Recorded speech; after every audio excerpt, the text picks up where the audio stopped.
Praise lord. మరి ప్రపంచవ్యాప్తంగా ఉన్న క్రైస్తవులకును మనుషులు అని పిలువబడుతున్న వారందరికీ ఇంకా అజ్ఞానములోను అంధకారం అనే చీకటిలో ఉన్న ఎంతో మంది ఉన్న వారందరికీ ప్రభువైన యేసుక్రీస్తు వారి నామములో మీ అందరికీ హృదయపూర్వకమైన వందనాలు తెలియజేస్తున్నాను. ఏంటి కారణము? ఎందుకు ఈ రీతిగా రావటానికి కారణం ఏమిటంటే, పరిశుద్ధ గ్రంథమైన బైబిలులో చెప్పబడుతున్న ప్రతి మాట నెరవేరుతుంది. ఆ నెరవేర్పుని మనం చూస్తున్నాం. ఈ యొక్క నేపథ్యంలోనే మరి ఋషులు, బ్రాహ్మణులు అని పిలువబడుతున్న వారు మన ముందు మన వెనక తరాలని ముందు తరాలని చూసుకుంటే చాలా మంది ఏదో ఒక రూపాన ఏదో ఒక రీతిగా సృష్టికర్తని గురించే వారు మనకి దేవుణ్ణి మనకి పరిచయం చేయాలని పలు విధాలుగా పోరాడారు. వారు దైవ దర్శనము పొంది దేవుడు ఇలాగ ఉంటాడు, దేవునిలో కామ క్రోధ లోభ మోహ మదమత్సరనేవి ఉండకూడదు, అలాగ ఉన్నవాడు మనుషుడే అవుతాడు, దేవుడు కావటానికి అనర్హుడు. ఎందుకంటే మనుషులలో ఈ కామ క్రోధ లోభ మోహ మదమత్సరాలనే వాటిని ఉంచినవాడు సృష్టికర్త దేవుడు గనుక. నేను ఏం చెప్పబోతున్నాను, ఎవరి కోసము అంటే మానవ జాతి అంతటి కోసము బలైన వాడి గురించి. మానవ జాతి అంతటిని ప్రేమించి మనుషులందరి కోసము ప్రాణం పెట్టిన ప్రాణేశ్వరుడు, పాపము లేనివాడు, ఆయన ఎందు వెతికిన మత్సరము లేనివాడు ఆయన ఎవరయ్యా అంటే ప్రభువైన యేసుక్రీస్తు వారనే చెప్పాలి. నేను మాత్రమే చెప్పడం కాదండి, మనకు ముందున్న భక్తులందరూ కూడా ప్రభువైన యేసుక్రీస్తు వారు నిజదేవుడు, నిజరక్షకుడు అని స్పష్టంగా వారు సాక్ష్యం ఇచ్చారు. కొన్ని శ్లోకాలు కావచ్చు, కొన్ని రకాలైన మంత్రాలు కావచ్చు, అవి హిందీలో ఉన్నవైనా సరే తెలుగులోకి అనువాదం చేశారు.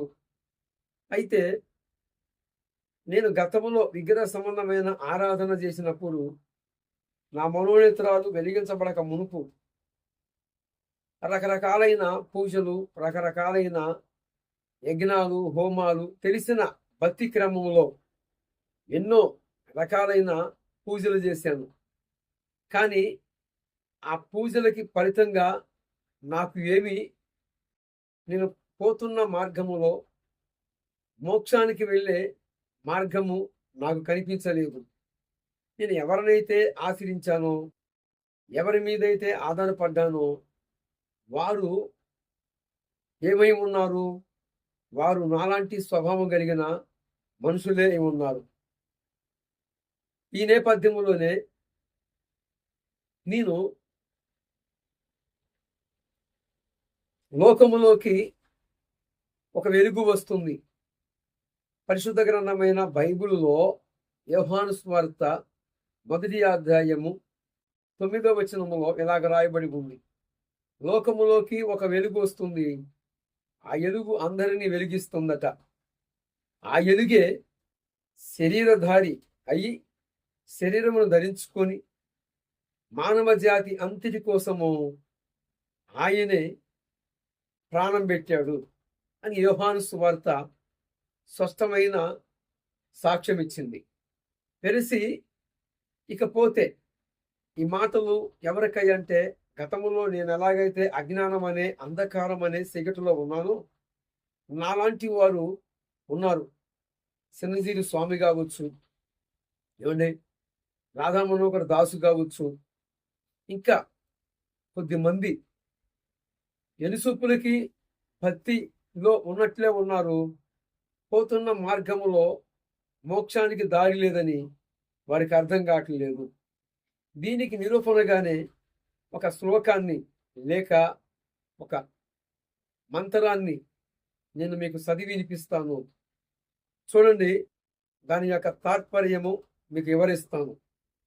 ఏంటయ్యా అంటే, మానవ జాతి అంతటి కోసము శరీరము ధరించుకొని వచ్చిన ఆయనట యజ్ఞమైపోతాడట, బలిగా మార్చబడతాడట. ఈ సంగతి చిన్నజీరి స్వామికి కూడా తెలియలేదు. ఎందుకు? వారు మనోనేత్రాలకి గుడ్డితనము కలిగించబడింది కనుక. ఏమండి, వారు మనోనేత్రాలకి గుడ్డితనము కలిగించబడి ఉంది. ఈ నేపథ్యంలోనే వారు పోతున్న మార్గములో మోక్షానికి దారి లేదని వారు ఇంకా గ్రహింపలేకుండా ఉన్నారు. ఆ మాటలు మీకు వివరిస్తాను, చిత్తగించండి. ప్రజాపతి దేవేభ్యం ఆత్మానామగ్నం కృత్వా ప్రాయచేత్. ప్రజలందరినీ సృష్టించిన ఆ ప్రజాపతి ఎవరైతే ఉన్నారో ఆయనట మానవ జాతి అంతటి కోసమును, కనపడని లోకములో ఉన్న వారందరి కోసమును ఏమండి యజ్ఞమయ్యాడట. ఆయనే మనుషులందరి కోసము వచ్చి మానవ అవతారం ఎత్తి మనందరి కోసము బలైపోయాడట. ఇది అరగని చిన్నజీరి స్వామి, కరుణాకర్ సుగుణ, రాధా మనోహర్ దాసు, బోకర లలిత కుమారు, ఇంకా కొద్దిమంది ఇంకా మూర్ఖంగానే ప్రవర్తిస్తున్నారు. వారికే ఈ మాటలు.